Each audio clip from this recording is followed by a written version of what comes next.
Welcome to Guide Guru. We hope this video helps. You start by confirming exactly where the call theme is applied and why it's misbehaving. This narrows scope fast. Once done, export or back up the active theme so you can revert if needed, and make sure you have admin access or a cable for direct file transfer. Download the correct theme package and any firmware or app updates. This step prevents accidental loss and prepares you to replace or repair the theme immediately without hunting for basics later. You now tackle the middle work. Open the theme package and inspect audio, config files, and images because corrupted assets are the usual culprit. Use validation tools or simple checksums to confirm integrity. If something fails, replace that file from the fresh package.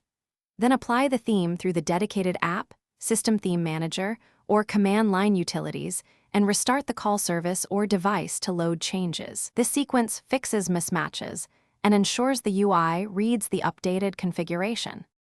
Finish by running several test calls to verify audio, visuals, and transitions are correct. Listen and observe for dropped sounds or layout glitches. If you notice timing or volume issues, tweak the config and reload the theme, because small parameter changes often resolve behavior.